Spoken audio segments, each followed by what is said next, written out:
ఫ్రాన్స్లో లక్షలాది మంది దేశవ్యాప్త సమ్మెలో పాల్గొన్నారు.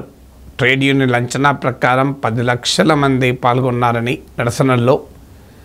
కానీ ప్రభుత్వం అందులో సగం మంది పాల్గొన్నారని ప్రభుత్వం అంచనా.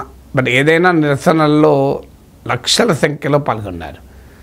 ఫ్రాన్స్ అంతటా సమ్మె పాటించారు. ఆసుపత్రులు మూతపడ్డాయి.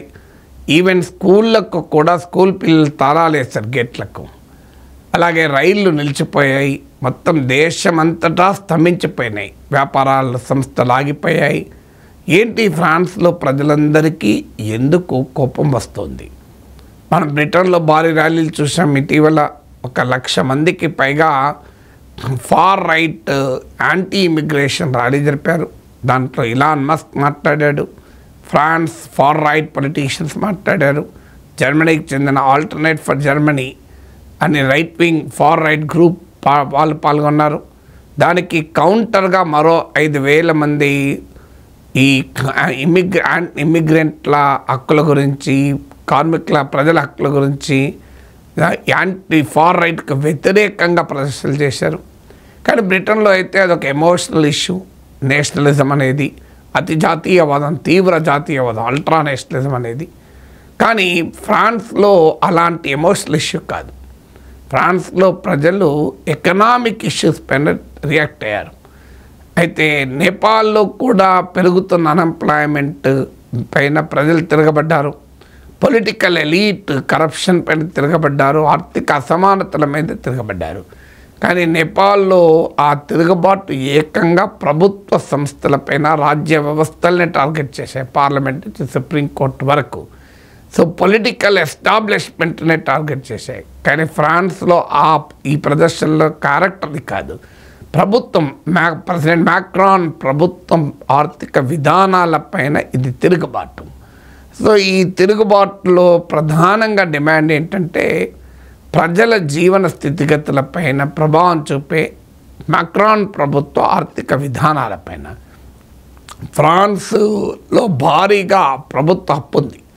ఎందుకంటే బడ్జెట్ భారీ లోటుతో నడుస్తుంది.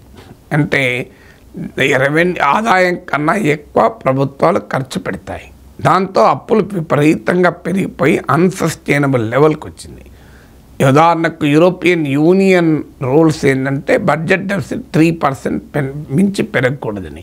ఇప్పుడు మన దగ్గర కూడా fiscal responsibility and budget management act FRBM 3 limit దాటి ఫిస్కల్ డెఫిసిట్, ద్రవ్యలోటు పెరగద్దు అని చెప్తుంది.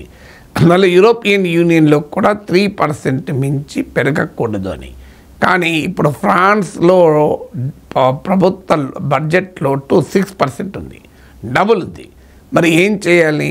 ఇప్పటికే లోటు ఎక్కువ ఉంది, ఇంకా ఖర్చు పెట్టే పరిస్థితి లేదు, అప్పులేమో పెరిగిపోయాయి. దాంతో ఫ్రాన్స్లో ప్రభుత్వము, ప్రైమ్ మినిస్టర్ నాయకత్వం, cabinet, president Macron cabinet fiscal austerity measures అని ఆర్థికపరమైన, ద్రవ్యపరమైన పొదుపు చర్యలు మొదలుపెట్టింది. అంటే కామన్ మ్యాన్ భాషలో అర్థం కావాలంటే బడ్జెట్ కోతలు. సో బడ్జెట్ కట్స్ మొదలుపెట్టారు. ఈ బడ్జెట్ కట్స్లో ముఖ్యంగా పెన్షన్స్ పైన ఫ్రీజ్, రిటైర్ అయిన తర్వాత వచ్చేటువంటి పెన్షన్ల పైన ఫ్రీజ్ విధించారు. పబ్లిక్ హాలిడేస్ రెండింటిని తొలగించారు. ఇలా ప్రభుత్వ ఖర్చును తగ్గించేటువంటి ప్రయత్నాలు చేశారు. ఇది డైరెక్ట్గా ప్రజలపైన ప్రభావం పడుతుంది కనుక మాకు ఈ బడ్జెట్ కట్స్ వద్దు అని ప్రజలు తిరగబడుతున్నారు. ప్రభుత్వం ఏమో అప్పులు పెరిగిపోయాయి, బడ్జెట్ డెఫిసిట్ ఇప్పుడే EU లిమిట్ కన్నా డబ్బులు ఉంది, మేము ఏడుకెళ్ళి డబ్బులు తేవాలి అని. ప్రజలేమో మా పైన ఆ భారం వేయకూడదు, మీరు బడ్జెట్ కట్స్ కనుక చేస్తే మా పైన ప్రభావం పడతాయి, కావాలంటే ట్యాక్స్ ద రిచ్ అని నినాదం ఇచ్చారు. ట్యాక్స్ ద రిచ్ అని నినాదం ఇచ్చారు. మీకు నేపాల్లో కూడా మా ట్యాక్స్ పేర్ డబ్బు ఎక్కడ పోతుంది అని ప్రజలు ప్రశ్నించారు. సో పొలిటికల్ కరప్షన్ పైన ఫైట్ చేయడం ఆశ్చర్యమేం లేదు. నిర్బంధ ప్రభుత్వాలు, నిరంకుశ ప్రభుత్వాల మీద ఫైట్ చేయడం ఆశ్చర్యం కాదు. అది నేపాల్లో చూసాం, మనం బంగ్లాదేశ్లో చూసాం, శ్రీలంకలో కూడా చూసాం పొలిటికల్ కరప్షన్కు వ్యతిరేకంగా. కానీ శ్రీలంకలో కూడా ఎకనామిక్ మిస్మేనేజ్మెంట్ పై కూడా ప్రజలు తిరగబడ్డారు.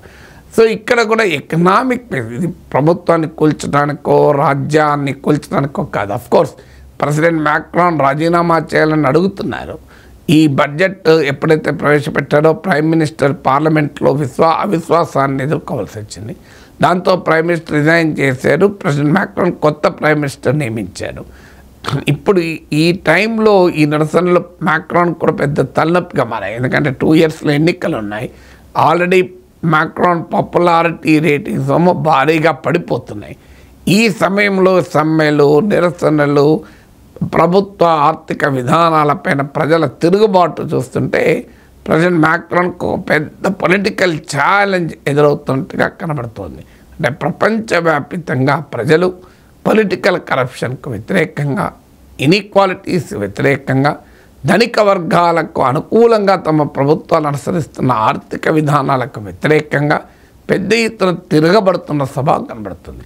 వాటి లక్ష్యాల్లో తేడా ఉండొచ్చు, వాటి నాయకత్వం వహించేటువంటి రాజకీయ సంస్థల, పార్టీల స్వభావంలో తేడా ఉండొచ్చు, దాన్ని బట్టి అవుట్కమ్లో తేడా ఉండొచ్చు. కానీ people miss governance and lack of governance మాత్రం సహించే పరిస్థితుల్లో లేరనటానికి ఫ్రాన్స్ నిరసనలో ఒక ఉదాహరణ.